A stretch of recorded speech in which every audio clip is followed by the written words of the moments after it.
Hi friends, welcome to amazing cooking. ഞാൻ മഞ്ജുശ്രീ. എല്ലാവർക്കും സുഖല്ലേ?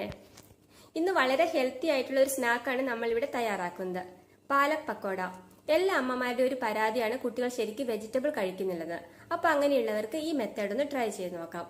വളരെ വൃത്തിയായി കഴുകിയ വെള്ളം ഡ്രൈ ആക്കിയെടുത്ത ഫ്രഷ് പാലക്കിന്റെ ഇലകളാണ് ഞാനിവിടെ എടുത്തു വെച്ചിട്ടുള്ളത്. പിന്നെ വേണ്ടത് 1 കപ്പ് കടലമാവ്. വൈറ്റമിൻസ്, മിനറൽസ്, അയൺ ഇതൊക്കെ വളരെയധികം അടങ്ങിയിട്ടുള്ളതാണ് പാലക് ലീവ്സ്. വളരെ ചെറിയ ഇലകളാണ് ഞാൻ അതിനു വേണ്ടി സെലക്ട് ചെയ്ത് ഇവിടെ വെച്ചിട്ടുള്ളത്. പിന്നെ നമുക്ക് 1 കപ്പ് കടലമാവും വേണം.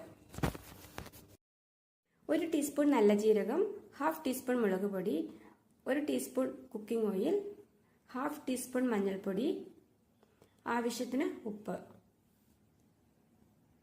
ആദ്യം തന്നെ 1 കപ്പ് കടലമാവ് ചേർത്ത് കൊടുക്കുക.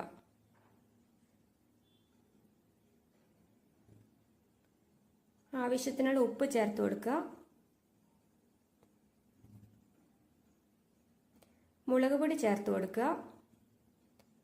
കുട്ടികൾക്ക് കൊടുക്കുന്നതുകൊണ്ട് അധികം മുളക് പൊടി വേണ്ട, കുറച്ച് മാത്രമേ ഞാൻ ചേർത്തിട്ടുള്ളൂ. നല്ല ജീരകം ചേർത്ത് കൊടുക്കുക. മഞ്ഞൾപ്പൊടി ചേർത്ത് കൊടുക്കുക. എല്ലാം കൂടി നന്നായിട്ടൊന്ന് മിക്സ് ചെയ്തെടുക്കുക. ഒരു 1/2 ഗ്ലാസ് വെള്ളം ചേർത്ത് നന്നായിട്ട് മിക്സ് ചെയ്ത് നമുക്കൊരു നല്ല പേസ്റ്റ് പോലെ ആക്കിയെടുക്കണം. നന്നായിട്ട് മിക്സ് ആയി കഴിയുമ്പോൾ നമ്മൾ ഇതിലേക്ക് എടുത്തു വെച്ചിട്ടുള്ള 1 ടീസ്പൂൺ കുക്കിംഗ് ഓയിൽ ചേർത്ത് കൊടുക്കുന്നു. ഓയിൽ ചേർത്ത് കൊടുക്കുമ്പോൾ പക്കോടയ്ക്ക് നല്ലൊരു ക്രിസ്പിനെസ് കിട്ടും, നല്ലൊരു ടേസ്റ്റും കൂടും. എന്നിട്ട് നന്നായിട്ട് മിക്സ് ചെയ്ത് കൊടുക്കുക. ഒരു ഫ്ലോയിങ് കൺസിസ്റ്റൻസി ആവുന്നവരെ മിക്സ് ചെയ്തെടുക്കണം. നന്നായിട്ട് മിക്സ് ചെയ്യുക. കട്ടയൊന്നും ഇല്ലാതെ നല്ലൊരു ഫ്ലോയിങ് കൺസിസ്റ്റൻസിയിൽ നമുക്കിത് കിട്ടിയിട്ടുണ്ട്.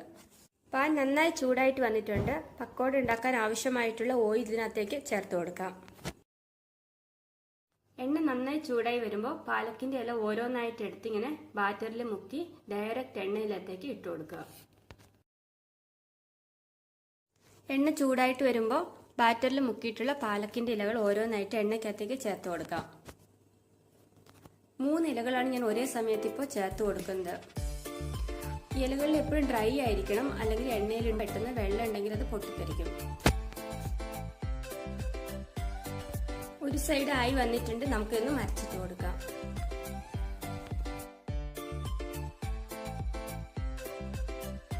ഇപ്പോൾ ഇതിന്റെ 2 സൈഡും സൂപ്പർ ആയിട്ട് ആയിട്ടുണ്ട്, നല്ല ക്രിസ്പിനെസ് ഉണ്ട്.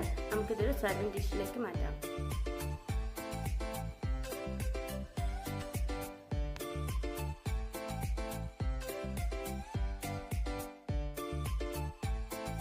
അപ്പോൾ നമ്മുടെ tasty and healthy palak pakoda ഇവിടെ തയ്യാറായി കഴിഞ്ഞു. നിങ്ങളിത് എല്ലാവരും വീട്ടിൽ ട്രൈ ചെയ്ത് നോക്കണം. കുട്ടികൾ ഇങ്ങനത്തെ പക്കോട എന്താണെങ്കിലും ഇഷ്ടപ്പെടും. എന്നിട്ട് എന്നെ ഫീഡ്ബാക്ക് അറിയിക്കുക. നിങ്ങൾക്ക് ഇഷ്ടപ്പെട്ടാൽ എൻ്റെ ചാനൽ സബ്സ്ക്രൈബ് ചെയ്യാൻ മറക്കരുത്. അതോടൊപ്പം അടുത്ത് കാണുന്ന ബെൽ ബട്ടൺ ഒന്ന് പ്രസ് ചെയ്യുക. എന്നാൽ മാത്രമാണ് ഞാൻ അടുത്തായിട്ട് പോസ്റ്റ് ചെയ്യുന്ന വീഡിയോകൾ നിങ്ങൾക്ക് അതേസമയം കാണാൻ സാധിക്കുകയുള്ളൂ. അപ്പോൾ ലൈക്ക് ചെയ്യുക, ഷെയർ ചെയ്യുക, കമൻറ്റ് ചെയ്യുക. അടുത്ത ദിവസം ഇതിൽ നല്ല മറ്റൊരു വീഡിയോ ആയിട്ട് നമുക്ക് വീണ്ടും കാണാം. അതുവരേക്കും ബൈ ബൈ.